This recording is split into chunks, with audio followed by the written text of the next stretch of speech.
Hello students, welcome to my YouTube channel. দেখো, আমরা আজকে করব বনভোজনের ব্যাপারের হাতে কলমে। বনভোজনের ব্যাপার লেখক পরিচিতিই লিখেছেন নারায়ণ গঙ্গোপাধ্যায়। ওনার জন্ম 1917 সালে, মৃত্যু 1970 সালে। জন্ম দিনাজপুরে, দিনাজপুর, ফরিদপুর, বরিশাল এবং কলকাতায় শিক্ষা জীবন অতিবাহিত করেন। বাংলা সাহিত্যের অন্যতম শ্রেষ্ঠ ছোট গল্পকার ও ঔপন্যাসিক। তার রচিত বিখ্যাত গ্রন্থগুলির মধ্যে রয়েছে বিধ্বংস, দুঃশাসন, ভগবতী প্রভৃতি।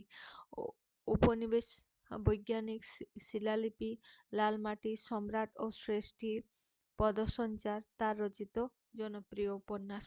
শিশু ও কিশোরদের জন্য তার অন্যতম স্মরণীয় সৃষ্টি টেনিদা চরিত্র। একের এক। নারায়ণ গঙ্গোপাধ্যায় বাংলা সাহিত্যের কোন বিখ্যাত চরিত্রের সৃষ্টিকর্তা? নারায়ণ গঙ্গোপাধ্যায় বাংলা সাহিত্যের বিখ্যাত চরিত্র টেনিদার সৃষ্টিকর্তা। তার লেখা দুটি উপন্যাসের নাম লেখো। তার লেখা দুটি উপন্যাসের নাম উপনিবেশ ও বৈজ্ঞানিক। বনভোজনের উদ্যোগ কাদের মধ্যে দেখা গিয়েছিল? বনভোজনের উদ্যোগ দেখা গিয়েছিল হাবুল, ক্যাবলা, প্যালা ও টেনিদা এর মধ্যে। এর মধ্যেটা লিখে নেবে, ঠিক আছে?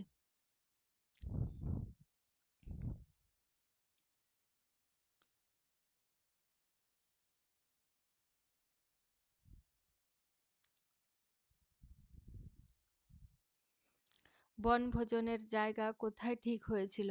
বনভোজনের জায়গা ঠিক হয়েছিল ক্যাবলার মামার বাড়ি কাছে, মামার বাড়ির বাগান বাড়িতে, ঠিক আছে?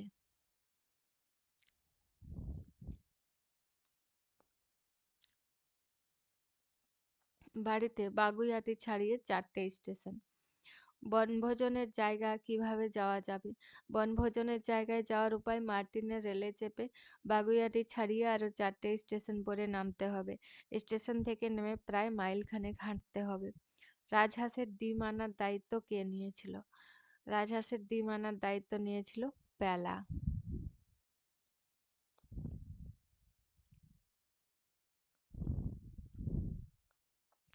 বনভোজনের বেশিরভাগ সামগ্রী কারা সাবাড় করেছিল? বনভোজনের বেশিরভাগ সামগ্রী সাবাড় করেছিল একদল বাঁদর। কোন খাবারের কারণে বনভোজন ফরভোজনে পরিণত হলো? জলপাইয়ের কারণে বনভোজন ফরভোজনে পরিণত হলো। শব্দার্থ: গেরো, গেরো হচ্ছে গ্রন্থি, এখানে দুর্ভাগ্য অর্থে ব্যবহৃত। খলিফা মানে ওস্তাদ, পাকা ছেলে আর কি। দ্রাক্ষা ফল, আঙ্গুর ফল, খাট্টা হচ্ছে টক। বাকি সমস্ত শব্দ চলিত বাংলায় লেখা এই গদ্যটিতে সমস্ত শব্দ বুঝতে আশা করি তোমাদের কোনো অসুবিধা হয়নি। যদি অসুবিধা হয় কোনো শব্দের অর্থ বুঝতে, তাহলে তোমরা কমেন্ট সেকশনে জানাতে পারো, আমি তার মানে তোমাদেরকে বলে দেব। 3 দাগ বলছে নিচের শব্দগুলির সন্ধি বিচ্ছেদ করো। মোগলাই, রান্না, বৃষ্টি, পরীক্ষা, আবিষ্কার। মোগলাই, মোগল যোগ আয়। রান্নাটা হবে রাঁধ যোগ না। বৃষ্টি হবে বৃষ যোগ তি। পরীক্ষা হবে পরিযুক্ত ইক্ষা। আচ্ছা, এগুলো দেখতে হবে। বৃষটা এখানে হসন্ত হবে, আর পরিটা রয় হস্যই আর দীর্ঘ ইকার হবে পরেরটাতে, ঠিক আছে? ইক্ষাতে দীর্ঘ ইকার হবে, পরিটাতে পর হস্যই হবে। আবিহ যোগকার আবিষ্কার, আবিহ এটা এখানে বিসর্গ হবে, ঠিক আছে? বিসর্গ সন্ধির মধ্যে পড়ছে এটা। 4 দাগ কি বলছে? নিচের শব্দগুলি ধ্বনিতাত্ত্বিক বিচার করো। বিচ্ছিরি, প্ল্যান্টেন, লিস্টি, ভদ্দর, স্টুপিড। বিচ্ছিরি বিশ্রী থেকে বিশ্রী থেকে বিচ্ছিরি সমীভবন হয়েছে।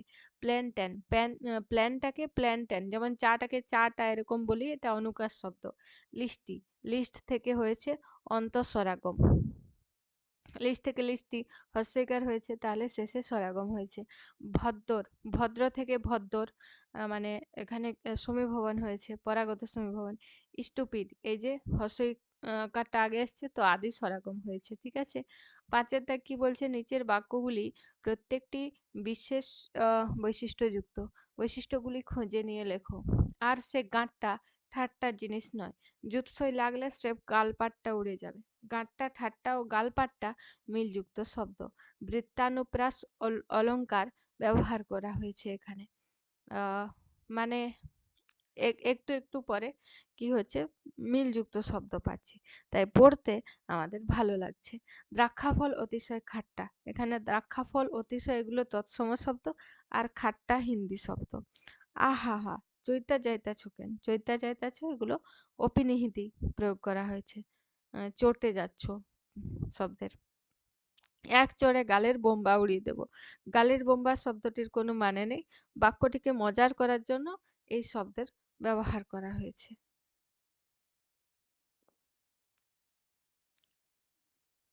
দেখো, ছয়ের দাগ কি বলছে, ব্যাস বাক্য সহ সমাসের নাম লেখো। বনভোজন, দলপতি, বেরসিক, দ্রাক্ষাফল, রেলগাড়ি। বনভোজন, বনে ভোজন, অধিকরণ তৎপুরুষ সমাস। দলপতি, দলের পতি যিনি, সম্বন্ধ তৎপুরুষ সমাস। বেরসিক, নয় রসিক, নয় নং তৎপুরুষ। দ্রাক্ষাফল, দ্রাক্ষা নামক ফল, মধ্যপদলোপী কর্মধারয়। রেলগাড়ি, রেল বাহিত গাড়ি, এটাও মধ্যপদলোপী কর্মধারয় সমাস। এরপরে সাতের দাগ, নির্দেশ অনুযায়ী বাক্য পরিবর্তন করো। লাফিয়ে উঠে টেনিদা বাগানের দিকে ছুটল, জটিল বাক্যে লাফিয়ে উঠে টেনিদা যেই দিকে বাগান সেই দিকে ছুটল। চোখের পলকে বানরগুলো, বা এখানে লিখতে পারো টেনিদা যেই দিকে ছুটলো সেই দিকে বাগান। চোখের পলকে বানরগুলো গাছের মাথায়, জটিল বাক্যে লিখতে হবে যখন চোখের পলক পড়লো তখন বানরগুলো গাছের মাথায়।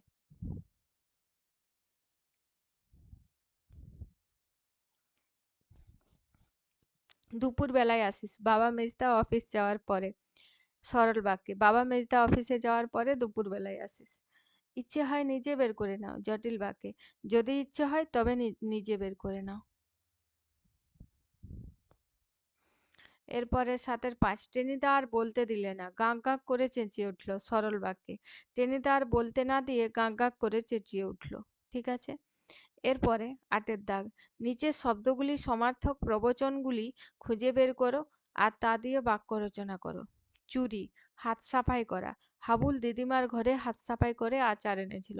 নষ্ট হওয়া, 12টা বাজা, ডিমের ডান্নাল 12টা বেজে গেল।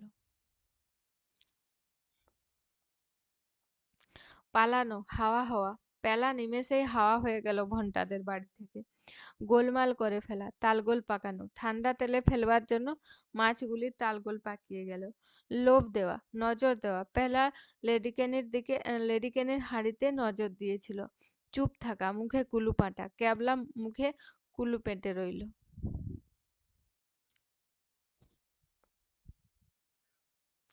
এরপরে 9-এর দাগ, টিকা লেখো, কলম্বাস, লেডিকেনি, বিরিয়ানি, ইউরেকা। কলম্বাস ছিলেন একজন ইউরোপীয় নাবিক, তিনি জলপথে বিভিন্ন দেশে যাওয়ার জন্য পথ খুঁজছিলেন। বিশেষত ভারতবর্ষে আসার জন্য তিনি জলপথে গমন করেন, কিন্তু গিয়ে পৌঁছলেন আমেরিকায়। তাকে আমেরিকার আবিষ্কারক হিসাবে আমরা চিনি। লেডিকেনি, লেডিকেনি হলো পশ্চিমবঙ্গের একটি জনপ্রিয় মিষ্টি। লেডি ক্যানিং এর নাম অনুসারে মিষ্টির নাম লেডিকেনি।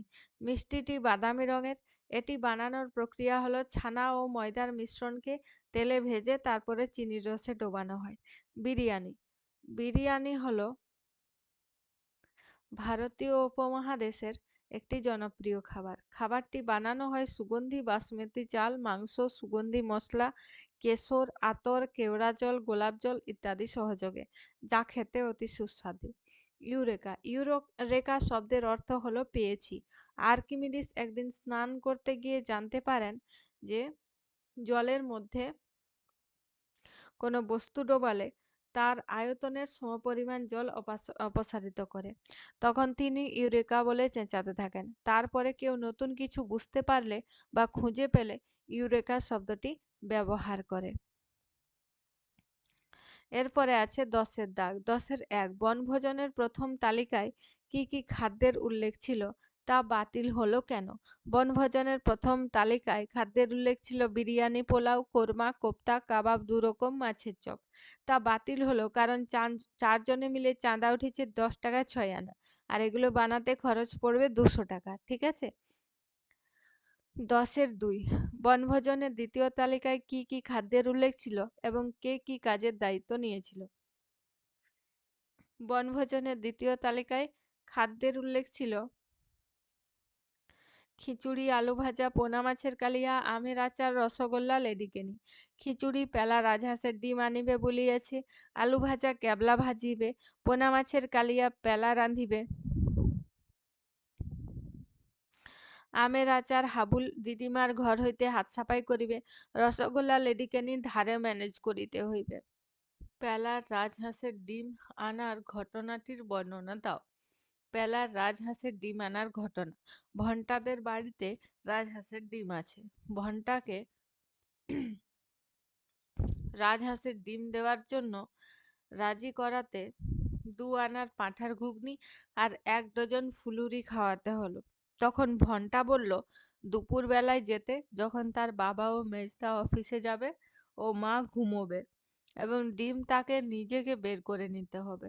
পেলা গিয়ে ময়লা বাক্সের ভেতরে হাত ঢোকালো ডিম নিতে। তখন একটি হাঁস তার হাতে কামড়ে রক্ত বের করে দিয়েছিল। হাত কামড়ে।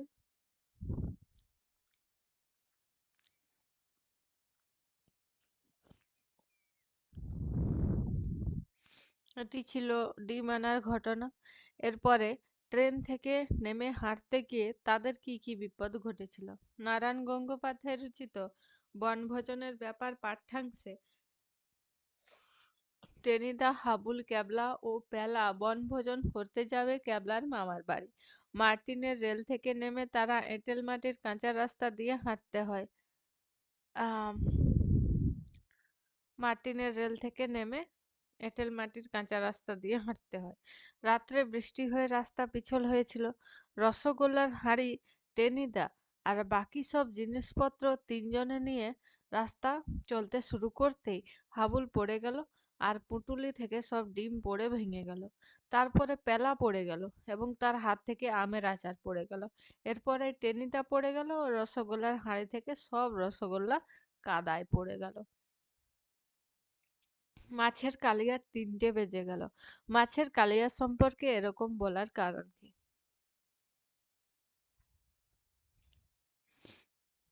মাছের কালিয়ার 3টে বেজে গেল। বনভোজনের ব্যাপার গদ্যাংশে পিকনিকে পেলা মাছের কালিয়া রান্না করার কথা ছিল। ক্যাবলার মা মাছ কেটে নুন হলুদ মাখিয়ে দিয়েছিলেন। কড়াইয়ে তেল চাপিয়ে ঠান্ডা তেলে মাছ ছেড়ে দিতেই সব মাছ তালগোল পাকিয়ে গেল একসঙ্গে। মাছের কালিয়ার বদলে তৈরি হলো মাছের হালুয়া। তাই দেখে ক্যাবলা পেয়াদার মতো বলল, মাছের কালিয়া 3টে বেজে গেল। 11 তা কি বলছে নিচের প্রশ্নগুলির উত্তর নিজের ভাষায় লেখো। এই গল্পটির নাম বনভোজন না হয়ে বনভোজনের ব্যাপার হলো কেন? নারায়ণ গঙ্গোপাধ্যায়ের লেখা পটলডাঙার 4 কিশোর টেনিদা, পেলা, হাবুল ও ক্যাবলাকে নিয়ে লেখা নানা কৌতুক গল্পের মধ্যে পাঠ্য বিষয় একটি।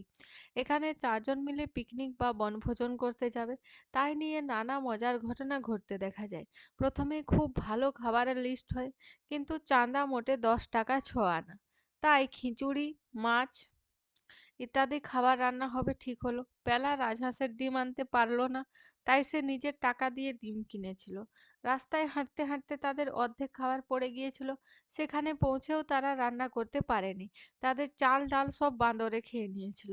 আসলে বনভোজন হয়নি, কিন্তু বনভোজন নিয়ে নানা ব্যাপার ঘটেছিল। তাই গদ্যাংশের নাম বনভোজন না হয়ে তা বনভোজনের ব্যাপার রাখা হয়েছিল। 11.2 এই গল্পে কটি চরিত্রের সঙ্গে তোমার দেখা হলো, প্রত্যেকটি চরিত্র নিয়ে আলোচনা করো। এই গল্পে মোট 5টি চরিত্রের সঙ্গে আমার দেখা হলো। টেনিদা, ক্যাবলা, হাবুল, পেলা ও ভন্টা। ঠিক আছে। আচ্ছা, 4টি চরিত্র আমি নিয়ে লিখেছি।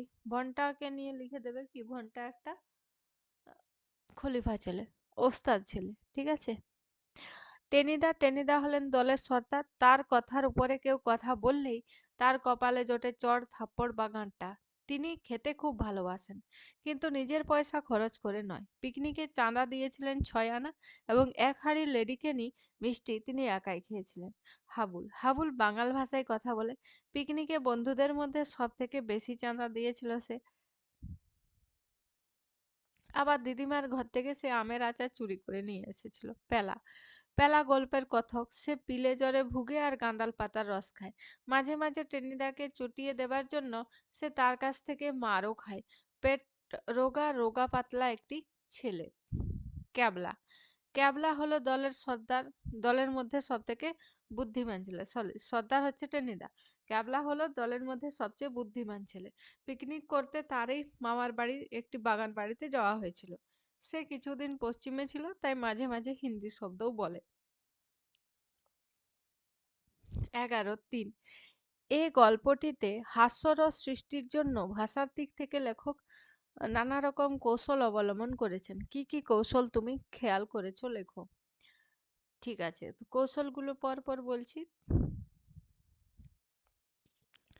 কথোপকথনটিতে মজা করার জন্য আহ, মজার জন্য লিখছিলাম, মজা করার জন্য একটি লাইনে অনেকগুলি মিলযুক্ত শব্দ ব্যবহার করা আছে, যেমন গাট্টা ঠাট্টা গালপাট্টা পোলাপান জলপান। টেনিদা বাকি তিনজনকে ধমকানোর জন্য যে ভাষা ব্যবহার করেছে তাও কৌতুকপূর্ণ, যেমন গাড়ল, পাঠামি, স্টুপিড ইত্যাদি। কথোপকথনকে আরো মজার করার জন্য হাবুলের কথা বাঙাল ভাষায় আর ক্যাবলার কিছু কথা আছে হিন্দি ভাষায়। আরো অনেক ছোটখাটো বিষয়ের বর্ণনা ও কথোপকথন গল্পটিকে মজার করে তুলেছে। এরপরে 11.4 শীতকালের পিকনিক নিয়ে তোমার অভিজ্ঞতার কথা জানিয়ে বন্ধুকে চিঠি লেখো বা গল্প লেখো। ঠিক আছে, আমি বন্ধুকে চিঠি লিখেছি। বন্ধুকে চিঠি লেখা একটু সহজ গল্প লেখার থেকে।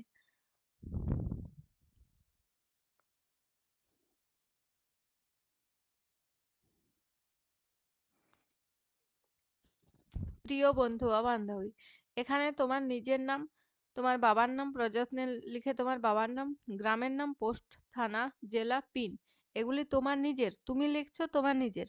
অনেক দিন হয়ে গেল তোমার চিঠি পাইনি। দেখো, প্রিয় বন্ধু বা বান্ধবী এখানে লিখবে, এটা আর একটু ওপরে লিখবে, ঠিক আছে?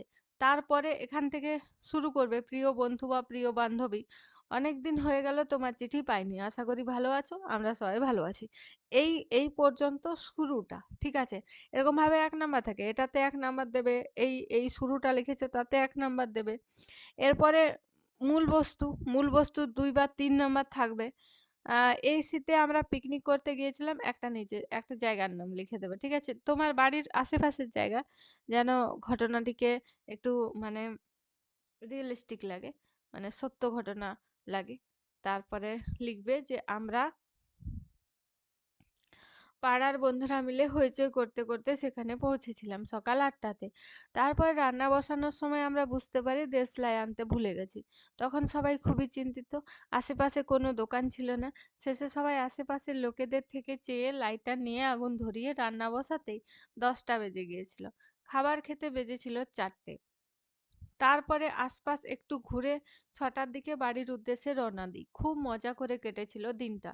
তোমার পিকনিকের গল্প লিখে জানিও। এই যে শেষ করছো, এখানেও আলাদা নাম্বার আছে। তোমার পিকনিকের গল্প লিখে জানিও। কাকু কাকিমাকে প্রণাম জানিও। ইতি তোমার বন্ধু। এখানে পর পর এই যে আমি থানা জেলা পিন একই লাইনে লিখেছি, আমার নিচে জায়গা ছিল না, সেই জন্য লিখবে বন্ধুর নাম, তার বাবার নাম, প্রযত্ন লিখে তার বাবার নাম, গ্রাম, তারপরে পোস্ট, তার নিচে থানা, নিচে জেলা, নিচে পিন। ঠিক আছে, পিন নাম্বার কিন্তু লিখতেই হবে, সেটা মাস্ট। পিন নাম্বার না লিখলে আহ, চিঠি যায় না। ঠিক আছে। 11.5 কি বলছে, টেনিদার মতো আরো কয়েকটি দাদা চরিত্রে বাংলা সাহিত্যে দেখতে পাওয়া যায়। এরকম 3টি চরিত্র নিয়ে সংক্ষেপে আলোচনা করো। টেনিদা নারায়ণ গঙ্গোপাধ্যায়ের সৃষ্টি। টেনিদার কীর্তিকলাপ হাসির উদ্রেক ঘটায়। টেনিদার গল্পগুলি হাস্যরসাত্মক। ফেলুদা সত্যজিৎ রায়ের সৃষ্টি। ফেলুদা একজন গোয়েন্দা এবং তার ভাই তপেশ তার সহায়ক। তারা রহস্য রোমাঞ্চ উপন্যাস লেখক লালমোহন বাবুর সঙ্গে নানা জায়গায় যায় ও রহস্য উন্মোচন করে। ঘনাদা ঘনাদা সৃষ্টি করেন প্রেমেন্দ্র মিত্র। ঘনাদা বানিয়ে বানিয়ে অসম্ভব সুন্দর করে গল্প বলেন, যার নায়ক থাকেন তিনি নিজে, আর সেগুলি বাকি সবার বিশ্বাসযোগ্য, মানে সবাই বিশ্বাস করতে চায় না, কিন্তু তিনি এমনভাবে গল্প বলেন যেন সেটি তিনি ঘটিয়েছেন বা সেই ঘটনাটি তে তিনি উপস্থিত ছিলেন। ঠিক আছে। তাহলে এই হলো আমাদের হাতে কলমে। এরপরে আছে নিখিলবঙ্গ কবিতা সংঘ। এটি আমরা পড়ব পরের ভিডিওতে। আজকের ভিডিওতে এই পর্যন্ত। ভিডিওটি শেষ পর্যন্ত দেখার জন্য অসংখ্য ধন্যবাদ।